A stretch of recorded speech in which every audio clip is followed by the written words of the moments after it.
As we mentioned, it is football season just around the corner. The high schools in the state of Indiana kick off tonight, and all across the country, college football begins in a couple of weeks. Fans will want to go out and tailgate as they support their favorite team.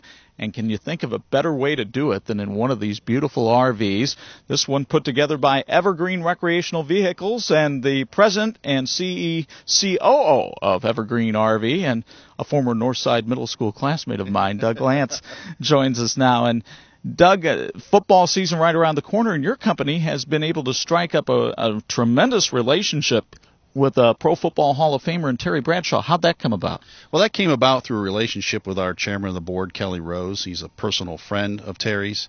And I think through the relationship, Terry found out about our company and what we're doing. He wanted to be with a winning company. He likes to represent companies that are successful. He's been very successful both on and off the field. And the key about this is not just about his football past, it's about the man himself. It's about Terry Bradshaw, the person, the things that he does off the football field as well as when he was on the football field that was appealing to us as a company. Well, he's certainly involved with a number of charities and a number of different organizations that really try to help people. And I know that that's something that Evergreen has tried to do as well. But let's talk about this unit, because one of the concepts of your company is that you're trying to be a green RV company. Evergreen, of course, brought into that. How do you go about doing that? Well, it's the way that we build our product. It's the material choices that we make. We don't use traditional materials when we build our RVs. We've replaced a lot of the Luan or wood that's used. That's created a lot of the VOC issues over the years. We've replaced the way that we build it, put it together, and I have some samples on the inside that I can show you how we do that. It's also the practices that we have in the plant, the way that we manufacture, the lean manufacturing processes, our extensive recycling program, the way that we handle energy and energy efficiency in the plant, those types of concepts. Now, it's a pretty warm day here on the plains of northern Indiana. It's going to get up into the high 80s, and it's going to be a humid day, and somebody with their RV might want to sit outside, but they might want a little bit of shade. How would you provide that with this RV? Well, check them. I'll show you here. We have an awning on this that comes out. It's an electric awning. I'll open this up here. This is our baggage storage compartment, and I will come in here. I have to latch it real quick here, Chuck, and push this.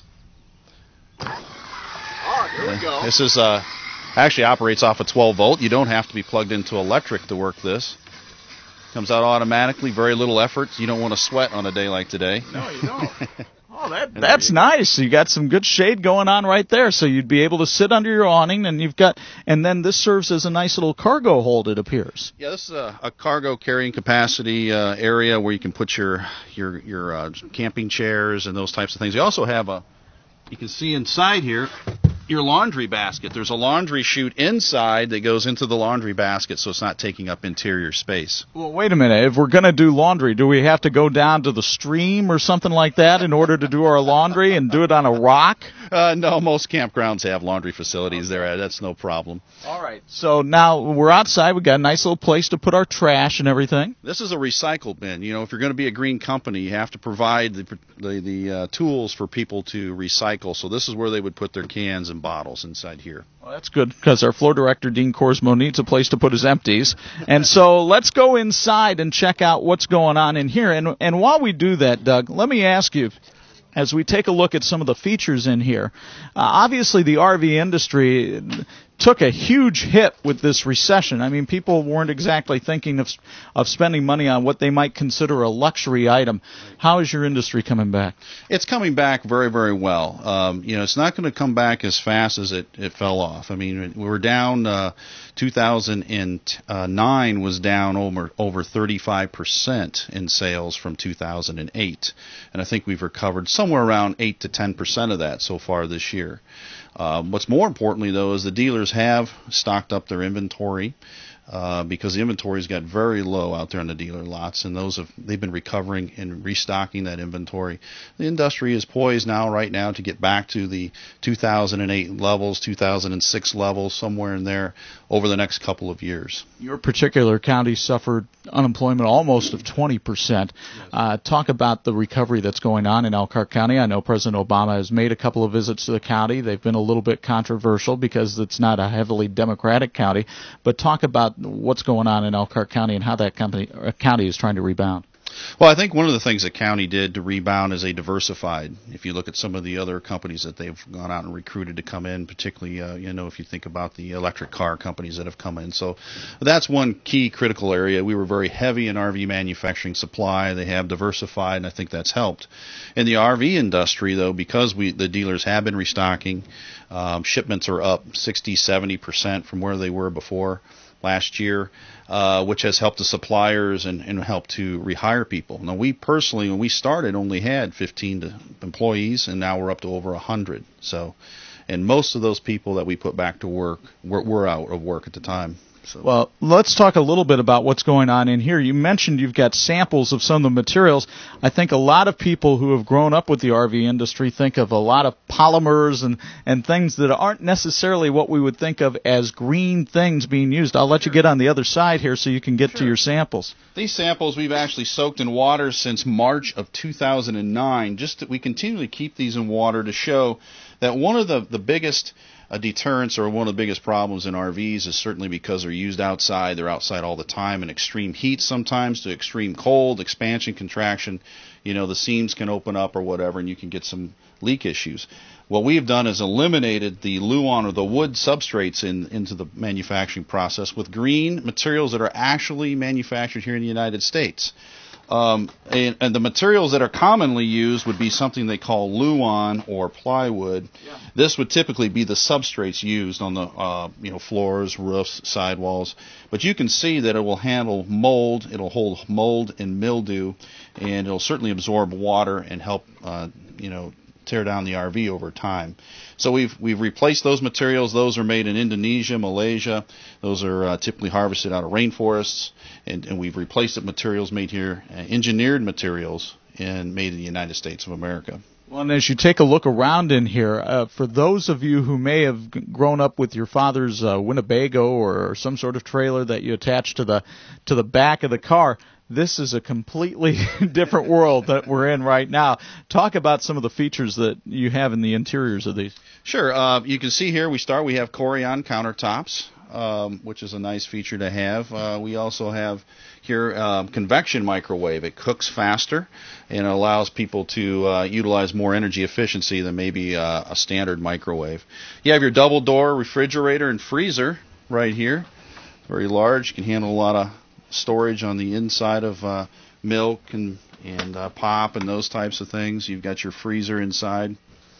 Nice sized pantry. You can see for storage.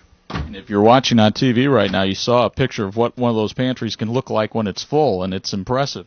Yes, it is. And, everybody likes to eat when you go camping, so you've got to have plenty of storage area. And then you've got your 32-inch TV inside here.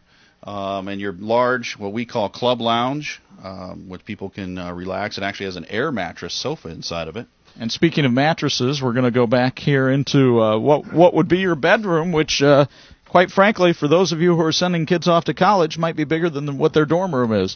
That's right, Chuck. And what's unique about this one here is this is made special for Terry Bradshaw. So he's a big guy, and so we actually have a king-size bed inside here. And consequently, this mattress is actually made from recycled pop bottles. Wow. Yeah, so it's an innerspring mattress, but the materials are made from recycled pop bottles. And so inside you also have a TV in here, and you have a large shower that you can have. We call a neo-angle shower with a shower door, not just a curtain or a small tub. So if you got all the amenities in here, and that's a decent-sized shower to get into, too. Of course, it's going to have to be for, as you mentioned, Terry Bradshaw's a decent-sized guy. Yes, he is. Obviously, everybody's a little bit different, and I'm sure there are a lot of people that once they get their RV, they want to kind of talk back to the company and say, well, this works, this doesn't work.